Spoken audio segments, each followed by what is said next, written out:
చేతనైతే మీరు ఇచ్చిన వాగ్దానాలు అమలు చేయండి. 420 అడ్డగోలు హామీలు ఏదైతే ఇచ్చినారో అమలు చేయండి. చేతనైతే మేము ఇచ్చినట్టు కరెంటు సరిగ్గా అందించండి. చేతనైతే మేము చేసినట్టు వ్యవసాయ విస్తరణలో భాగంగా, వ్యవసాయ స్థిరీకరణలో భాగంగా రైతు బంధు ఇవ్వండి. కేసీఆర్ 10,000 ఇస్తున్నాడు, నేను 15,000 ఇస్తా అని డైలాగులు కొట్టడం కాదు, చేసి చూపెట్టండి. ఇంకా 14 రోజులే మిగిలింది. ఈ వానాకాలంలో 14 రోజులు మాత్రమే మిగిలింది ఈ పంటకి. మరి ఇప్పటికైనా చేతనైతే దమ్ముంటే రైతు భరోసా అయ్యి ఇచ్చిన మాట నిలుపుకో. 15,000 రూపాయల చొప్పున ప్రతి ఎకరానికి ఇస్తా అని చెప్పినావు, ఇచ్చి చూపెట్టు. చేతనైతే మా ఆడబిడ్డలకు ఇచ్చిన హామీ 2,500 రూపాయలు నెలకి ఇస్తానన్నావు, ఇచ్చి చూపెట్టు. చేతనైతే మా పెద్ద మనుషులకు హామీ ఇచ్చినావు, 2,000 పెన్షన్ కాదు 4,000 ఇస్తా. కేసీఆర్ అవ్వకో తాతకో ఇస్తున్నాడు, నేను ఇద్దరికి ఇస్తా. ప్రభుత్వ ఉద్యోగుల తల్లిదండ్రులకు కూడా ఇస్తా పెన్షన్ అని చెప్పినావు కదా, చేతనైతే చేసి చూపెట్టు. మా తమ్ముళ్ళు మా చెల్లెలు ఎదురు చూస్తూ ఉన్నారు. 2 లక్షల ఉద్యోగాలు మొదటి సంవత్సరంలో ఇస్తానని చెప్పిన అశోక్ నగర్కి పోయి అక్కడ డైలాగులు కొడుతూ పోజులు కొడుతూ రాహుల్ గాంధీ రేవంత్ రెడ్డి ఇద్దరు చెప్పిన మాట ఎప్పుడు మరి 9 నెలలు అయింది, 10వ నెలలో పడ్డది. సంవత్సరం లోపల 2 లక్షల ఉద్యోగాలు అన్నారు, ఇప్పటి వరకు ఒక్క ఉద్యోగం ఇవ్వలేదు అని ఎదురు చూస్తున్న మా తమ్ముళ్లకు మా చెల్లెళ్లకు చేతనైతే నోటిఫికేషన్లు ఇచ్చి పరిపాలనలో నీ సత్తా అయిందో చూపెట్టు. హైదరాబాద్ అతలాకుతలం అవుతున్నది. ఒకవైపు పత్రికలు రాస్తా ఉన్నాయి. ఆంధ్రజ్యోతి పత్రిక రాసింది మొన్న 28 రోజుల్లో 30 మర్డర్లు అని.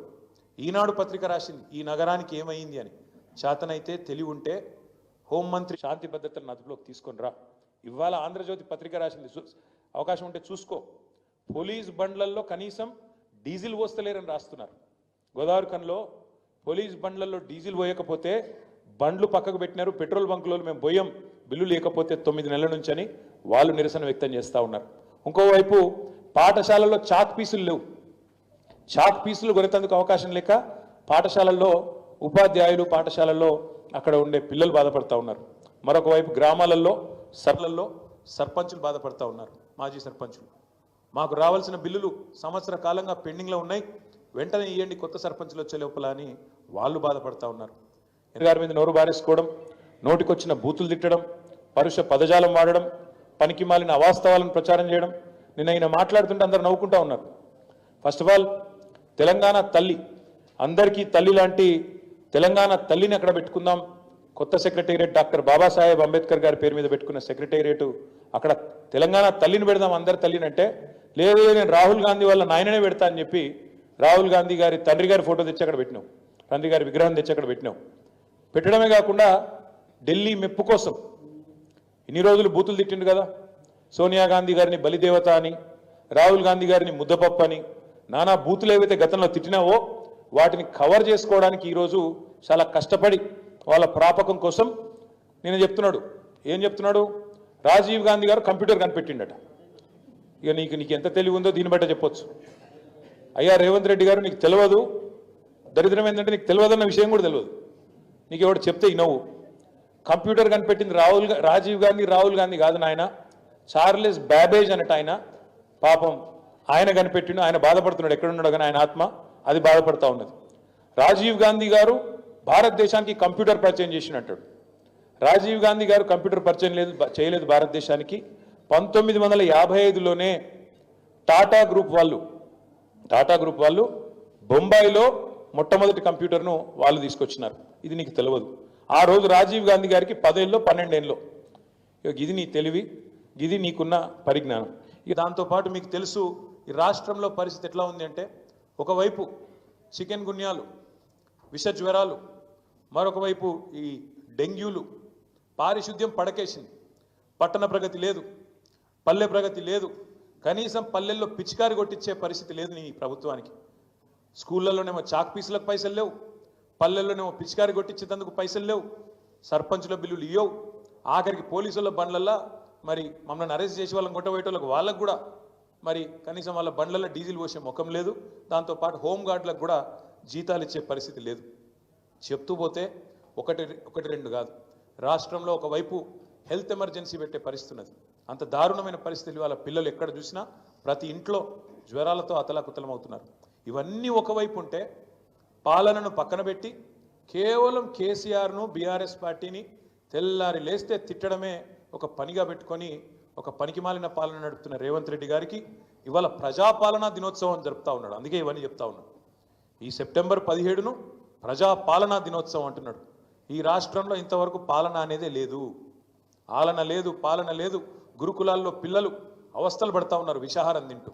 గురుకులాల్లో పిల్లల మీద అఘాయిత్యాలు జరుగుతూ ఉన్నాయి. గురుకుల టీచర్లను 2500 మందిని తీసి పక్కన పెట్టేసినారు సడన్గా ఆకస్మికంగా. ఇట్లాంటి పరిస్థితి ఉంటే ప్రజాపాలన పేట డైవర్షన్ గేమ్లు ఆడుతున్న రేవంత్ రెడ్డి గారు పరిపాలన మీద దృష్టి పెట్టు, పరిపాలన చెయ్యి, ప్రజలకిచ్చిన హామీలు నెరవేర్చు. అందుకే ఇవాళ మేము మా పార్టీ తరఫున రాష్ట్ర ప్రభుత్వానికి ముఖ్యంగా ముఖ్యమంత్రి రేవంత్ రెడ్డికి చెప్పేది ఏమంటే, ఇకనైనా ఈ 10వ నెల నుంచి అయినా పరిపాలన మీద దృష్టి పెట్టి ముందుకు పోండి. తప్పకుండా ప్రధాన ప్రతిపక్షంగా మేము ఎప్పటికప్పుడు ప్రజా సమస్యల్ని మీ దృష్టికి తీసుకొస్తానే ఉంటాం, మిమ్మల్ని ఎండగడుతూనే ఉంటాం. ప్రజాక్షేత్రంలో ప్రజా ఉద్యమాలు నిర్మించి తప్పకుండా ఉద్యమిస్తూ మీరు ఇచ్చిన 420 హామీలు అమలు చేసేదాకా మీ అంతు చూస్తాం, మీ ఎంబడబడతామనే మాట కూడా తెలియజేస్తూ, నిన్న నువ్వేదైతే తప్పు చేసినావో తెలంగాణను అవమానిస్తూ, తెలంగాణ ఆత్మను అగౌరవపరుస్తూ, తెలంగాణ తల్లి ఎక్కడైతే కొలువు ఉండాలనో అమరజ్యోతి మధ్యన అంబేద్కర్ సచివాలయం నడుమ నడుమ తెలంగాణ భవిష్యత్ తరాలకు భవిష్యత్ పాలకులకు కూడా స్ఫూర్తిగా ఉండాల్సిన ఆ స్థలంలో ఎక్కడైతే తెలంగాణ తల్లి కొలువు తీరాలో అక్కడ నువ్వు రాహుల్ గాంధీ గారి తండ్రిని పెట్టినావు. తప్పకుండా మళ్ళీ చెప్తా ఉన్నా, సకల మర్యాదలతో మేము మళ్ళీ ప్రభుత్వంలోకి వచ్చిన మరుక్షణమే సకల మర్యాదలతో ఆ విగ్రహాన్ని అక్కడి నుంచి తిరిగి నీ గాంధీ భవన్కు పంపిస్తాం. అంతగానం ప్రేమ ఉంటే జూబ్లీహిల్స్లో నీ ఇంట్లో పెట్టుకో, లేదా ఇంకో కాడ పెట్టుకో, కానీ అక్కడ మాత్రం ఖచ్చితంగా తెలంగాణ తల్లి ఉంటుంది. ఇది జరిగి తీరుతుంది, రాసి పెట్టుకోమని చెప్పి కూడా ఈ నిమజ్జనం రోజు చెబుతూ, తప్పకుండా రాష్ట్రంలో గణేష్ పండుగ జరుపుకుంటున్న మా సోదరులకు సోదరిమణులకు ఈ వినాయక నిమజ్జనానికి సహకరిస్తున్న రాష్ట్ర ప్రభుత్వ యంత్రాంగానికి, మా తమ్ముళ్లకు మా చెల్లెలకు ఎవరైతే గణేష్ నిమజ్జనానికి ఘనంగా ఊరేగింపుగా గణపతి బప్ప మోరియా అంటూ ముందుకు పోతున్నారో వారందరికీ కూడా శుభాకాంక్షలు తెలియజేస్తూ, చివరగా ఈరోజు మా విద్యార్థి నాయకులను కూడా ఎక్కడికక్కడ అరెస్ట్ చేసినారు. ఏమన్నాం మేము?